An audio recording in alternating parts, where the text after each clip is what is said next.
Bonsoir à tous et bienvenue si vous nous rejoignez. Ce soir, nous parlons décentralisation et plus concrètement du budget participatif. Ce processus de démocratie directe et représentative par lequel les populations décident de l'affectation de tout ou d'une partie des ressources publiques disponibles pour la réalisation des services de base. C'est un nouveau concept qui prône une meilleure gestion des ressources locales. Que met-on dans le budget participatif? Les élus locaux et cadres de l'administration communale sont-ils bien aguerris pour mettre en œuvre cette nouvelle approche? Et le budget participatif va-t-il vraiment permettre une meilleure gestion des affaires publiques au niveau local? À toutes ces questions, nous tenterons de répondre ce soir avec Madame Georgette Djenotin Bada. Elle est chargée du développement économique local et de la mobilisation des ressources à l'Association nationale des communes du Bénin, ANCB. Bonsoir Madame Djenotin. Bonsoir Monsieur le Vous allez bien? Je vais bien, merci. Alors, je le disais à l'entame de cette émission, c'est une nouvelle approche du budget participatif. Qui dit budget participatif dit quoi? Eh bien, merci Monsieur le journaliste. Le budget participatif est un nouveau mode de gestion qui a pris corps il y a quelque temps, en 1989, à Porto Alegre. C'est là où ce mode de gestion a été expérimenté pour la première fois. Et ce mode a tendance à se généraliser à travers le monde entier. Donc, je reviens chez nous, sur notre continent, en Afrique. Je crois qu'il y a actuellement le Sénégal et le Cameroun qui expérimentent le budget participatif. Et si je ramène chez nous, le Bénin aussi veut marquer ses pas dans la mise en œuvre du budget participatif. Et c'est quoi effectivement le budget participatif? Le budget participatif, c'est un processus dans lequel les citoyens qui ne sont pas des élus locaux, parce que je ramène un peu la définition dans notre contexte, et je fais un petit rappel. Aujourd'hui, nous avons 77 communes qui élaborent leur budget et qui l'exécutent. Et ça se passe au niveau des cadres de la mairie. C'est vrai qu'en amont, il y a des débats d'orientation budgétaire où les populations sont associées. Mais avec le budget participatif, c'est un processus dans lequel, un processus de démocratie participative, dans lequel les citoyens d'une communauté, d'une collectivité locale, au Bénin par exemple, peuvent décider d'allouer une partie du budget de leur communauté à des projets qu'ils auraient en amont voté, proposé et voté. Alors donc ce sont les administrés, on va dire ça de façon très simple, les administrés qui décident de la façon dont ce budget-là, ou plutôt les moyens seront affectés à la réalisation d'une infrastructure. Ici, les communautés à la base, les citoyens même. Oui. Et si vous voyez dans d'autres pays, c'est de grandes salles où les citoyens viennent réellement, ce n'est pas des représentants. Oui. Tous citoyens en âge de voter viennent en masse et ils cherchent les uns les autres, disent, moi je veux qu'on réalise ici, on fait ils se mettent les premières idées, on fait des focus group et on finit par arrêter des idées de projet. Okay. Voilà. Et ces citoyens prennent ces idées de projet et même vont jusqu'à aller à la mobilisation des ressources quelquefois pour accompagner la collectivité locale à mettre en œuvre. Peut-être la question qui est là tout de suite, c'est de chercher à savoir, mais quelle est la différence entre ce mode de gestion et ce que nous vivons actuellement. Exactement. Voilà. Ici, nous avons les plans de développement communaux qui sont déclinés chaque année en PAI. Oui. Notons qu'en amont, il y a des concertations au niveau des arrondissements. Et c'est tout ça qui est remonté au niveau de la mairie. Voilà. Donc, c'est vraiment un processus qui implique les acteurs. Mais dans le cas du budget participatif, vous voyez, vous qui êtes là, vous pouvez vous présenter, proposer une idée de projet qui sera portée. Je suis sûre que vous n'avez jamais réellement participé à l'élaboration du budget de nos communes. Donc, tous les citoyens peuvent être là pour dire, moi je veux, j'ai tel besoin, moi j'ai tel besoin. Et comme on ne peut pas satisfaire les besoins de tous les citoyens d'une collectivité locale, on finit quand même par faire le consensus autour d'un certain nombre d'idées, voilà, qu'ils portent. Et ils se disent, nous sommes fiers Ça vient de nous. C'est ce que nous voulons. Alors, je suis curieux de savoir, le budget participatif, est-ce une initiative des élus locaux ou des populations ou même de l'État central? Non, le budget participatif, il faut tout d'abord saluer. Si on parle budget participatif, il faut reconnaître que quelque part, l'autorité locale a accepté.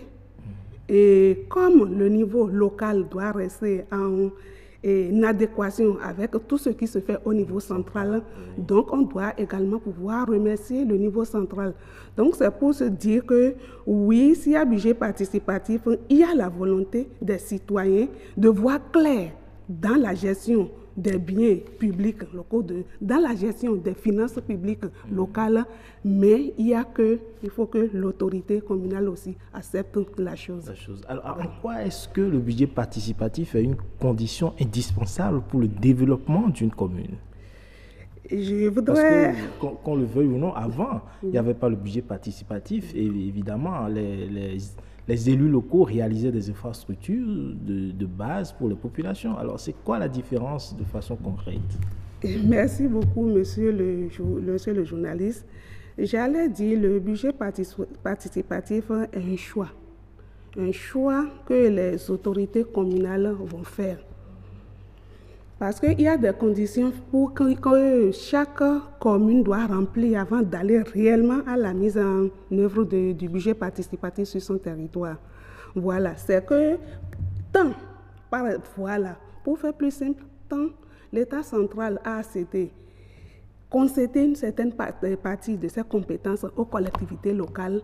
De la même manière, les collectivités locales veulent également concéder d'une certaine manière leurs compétences aux citoyens.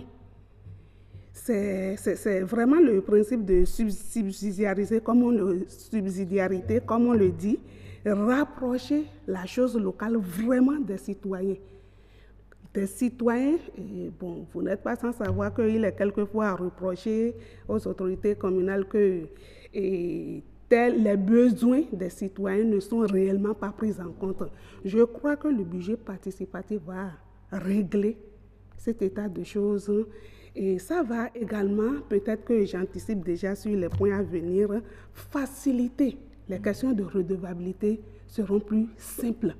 Et il serait très facile aux autorités locales d'aller à la redevabilité parce que si vous voyez le processus du budget participatif, ça part des idées de projet avec les citoyens qui votent et qui participent également à la mise en œuvre. Donc vous voyez, si avant j'étais en bas et j'attends que l'autorité communale me fasse une reddition de comptes, mais si je participe de bout en bout à tout le processus, je vois clair et puis peut-être les fonds alloués à des redditions de comptes n'auront plus leur raison d'être. Alors, vous l'évoquiez rapidement dans votre exposé tout à l'heure, les communes doivent remplir des conditions avant d'aller vers le budget participatif. On peut avoir une idée de ces conditions-là? Merci, monsieur le journaliste. Je veux bien dire que je porte un peu les grands parce que tout compte fait, avant qu'on aille, il faut quand même qu'il y ait un cadre juridique. Il faut encadrer la mise en œuvre du budget participatif. Aujourd'hui, il n'y a pas encore ce cadre-là qui est défini au niveau national parce que nous avons une unité de gestion des réformes en matière de finances publiques au Bénin. Et je veux rapidement dire que l'ANCB, le président de l'Association nationale des communes du Bénin, a en temps saisi le coordonnateur de l'UGR de cette unité pour porter le besoin, la demande de l'ANCB pour s'engager un peu dans ce processus-là. C'est en cours. Donc, comme vous me l'avez demandé, et en l'absence de ce cadre juridique, il y a quand même des conditions à remplir. Est-ce que c'est en fonction du nombre d'habitants? Bon, j'ai lu un peu, il y a eu de la documentation sur le budget participatif. Il y a une tendance qui s'est observée dans certains pays, ce sont les grandes villes qui vont au budget participatif. Mais si nous revenons dans le contexte du Bénin, il y a des critères pour aller au budget participatif d'une manière générale. Et on peut déjà citer, le budget participatif doit répondre à au moins 5 critères que sont, il y a à faire le fait que ce budget doit faire l'objet d'une discussion. Les projets à mettre en œuvre à terme doivent faire l'objet d'une discussion sur des questions financières, parce que quand on dit budget, quand on parle de projet, il faut quand même le côté financier, le volet financier. Deuxièmement, ça doit concerner un territoire. Et dans le cadre du Bénin, c'est les collectivités locales, ce sont chacune des 77 communes du Bénin. Également, troisièmement, on doit pouvoir répéter les budgets participatifs. Il ne sera pas question de l'expérimenter une année et l'année d'après, on y met fait. On doit pouvoir quand même pérenniser la pratique-là. Le budget participatif doit faire place à une forme de délibération publique dans un espace spécifique au budget participatif et faire l'objet de publications. Bon, cela va de soi, hein. Quand on dit tous les citoyens seront associés, c'est déjà sur la place publique. Donc voilà un certain nombre de critères que le budget participatif doit remplir avant d'être effectif. Alors, vous parliez tantôt des avantages de ce budget, dont entre autres la redevabilité, l'amélioration de la redevabilité. Outre cela, est-ce qu'il y a d'autres avantages pour le budget participatif? Merci, monsieur le journaliste. Je crois que le budget participatif a beaucoup d'avantages en ce sens qu'il facilite la redevabilité, la reddition de comptes. Et il y a que le budget participatif va susciter l'entrée et l'engouement au niveau de la population à payer les impôts et taxes. Parce que je suis sûre, si j'émets une idée qui à terme aboutit, c'est du concret. Je ne vois pas de raison. Parce que quand nous parlons de ces projets, en fait, j'ai manqué de le mentionner, c'est des projets durs. Les infrastructures marchandes, par exemple, dans les autres pays, les crèches et consorts. Donc, quand on dit infrastructure aussi, il faut voir le côté entretien. Je crois que les citoyens qui ont œuvré pour l'avènement de ces projets aideront également la collectivité locale à entretenir, parce que l'entretien est très important et aujourd'hui, il est fait obligation aux communes de réserver au moins 12% de leur budget à l'entretien. Donc, je crois que les populations peuvent aider les collectivités locales à faire l'entretien et ces populations auront beaucoup plus de facilité à payer, à s'acquitter des impôts et taxes. Donc, la mobilisation va massiviser par le budget participatif, la mobilisation des ressources locales. Donc, vous pensez que les populations béninoises sont quand même un peu réticentes à payer les impôts malgré que ce soit des infrastructures qui sont pour toute la population, des infrastructures publiques? Vous pensez réellement que ça peut pousser les citoyens à investir? Oui. Le budget participatif crée la confiance. Ça crée la confiance entre les citoyens et les autorités. Moi, je parie, si une communauté émet des idées de projet, on en choisit un qui évolue, qui suit le processus de idées, projets, votes, mise en exécution. Je ne vois pas... Le citoyen se sent beaucoup plus considéré. Le citoyen se sent beaucoup plus concerné par la chose publique locale. Donc, je pense et j'ai la ferme conviction que le budget participatif améliorera beaucoup d'avantages au niveau des collectivités locales. Mais il y a peut-être des gants qu'il faudra porter pour ne pas que la chose politique rentre dedans. Évidemment. Alors, quel est le rôle des différents acteurs, des différentes parties prenantes, aussi bien les élus locaux, les populations? Quel est leur rôle dans le budget participatif? Merci bien, monsieur le journaliste. Je crois que, parlant de budget participatif, par exemple, je l'ai dit tantôt, l'un des critères, faire place à une délibération publique. Oui. Je crois qu'avant que la mise en œuvre du budget participatif n'entre dans sa phase effective, ne soit chose effective au Bénin, je crois que dans le processus, à un moment donné, l'autorité communale ou bien le conseil communal doit se penser sur prendre la décision d'aller à la mise en œuvre du budget participatif. Donc déjà, c'est déjà des documents qu'au niveau des conseils communaux, on doit pouvoir prendre ces documents voilà, au niveau des conseils. Et côté population, normalement, si les sensibilisations sont bien faites, la population doit également jouer sa participation en répondant à l'appel du maire lorsqu'on lancera les appels à projets ou bien lorsqu'on va inviter les populations à venir pour les grandes assemblées où les idées seront émises et on va passer au focus group pour pouvoir en retenir. Il faut que la population également réponde à ça. C'est pourquoi tout au début, il est question de sensibiliser.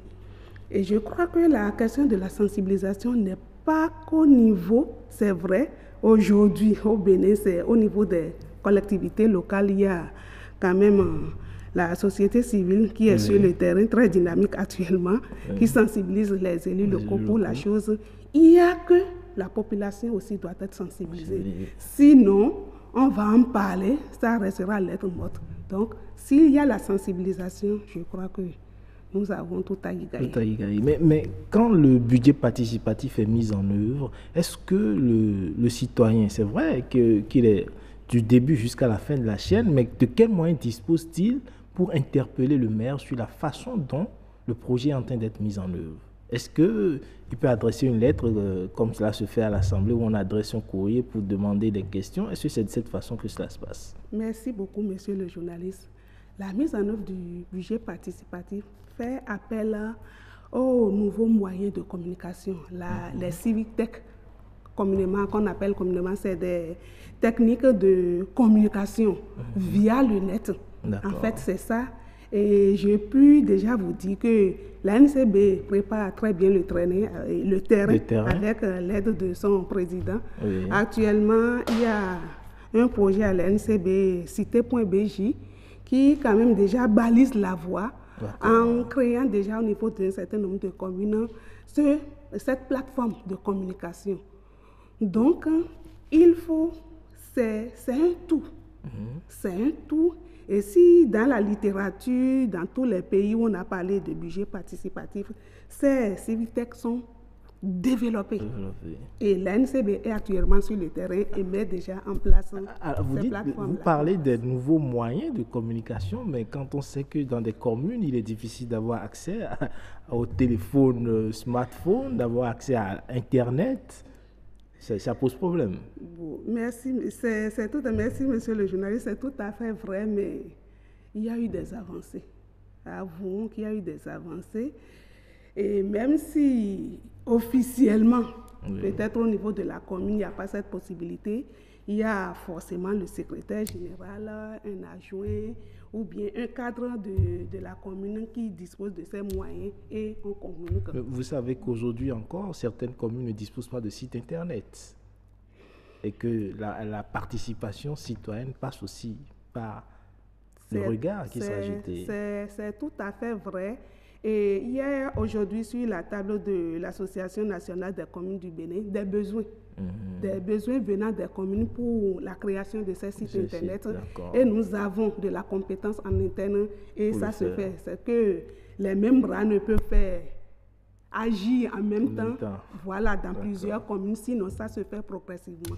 Alors nous allons aborder un second aspect, ou plutôt l'autre aspect de la chose, à savoir le budget participatif est mis en œuvre depuis quelques années. C'est vrai que c'est une nouvelle approche, mais est-ce qu'il y a déjà des communes au Bénin qui ont souscrit à cela? S'il y en a, on en a combien? Et est-ce que vous avez pu constater des résultats tangibles? Merci beaucoup, monsieur le journaliste. Je crois qu'on a commencé par parler budget participatif au Bénin depuis quelques années. C'est des tentatives en fait. Et nous ne pouvons parler que sur la base des tests qui existent. Officiellement, aujourd'hui, le budget participatif n'est pas encore d'actualité. Parce que si tel était le cas, je vous l'ai dit tantôt, il y a une unité de gestion des réformes au Bénin en matière de finances publiques. Donc tout ce qui concerne les finances publiques, tant au niveau central que local, c'est cette unité qui gère, qui coordonne tout. Donc aujourd'hui, c'est vrai qu'il y a des initiatives sur le terrain. Il y a je ne sais pas si je peux appeler le nom de la société civile ici, il y a Participe. Non, bon, allez-y. Il y a Participe qui a parcouru 25 communes la fois dernière pour sensibiliser les élus. On est encore à une étape de sensibilisation. Parce que officiellement, personne n'a encore saisi, par exemple, l'Association nationale des communes du Bénin pour parler de budget participatif, même si nous, l'ANCB, le président Luc Atropo, a une idée d'aller sur ce chantier-là. Donc, comme je vous le dis aujourd'hui que les communes mettent en application déjà le budget participatif, on pourrait dire des essais. Voilà l'expression consacrée, les essais d'expérimentation sur le terrain.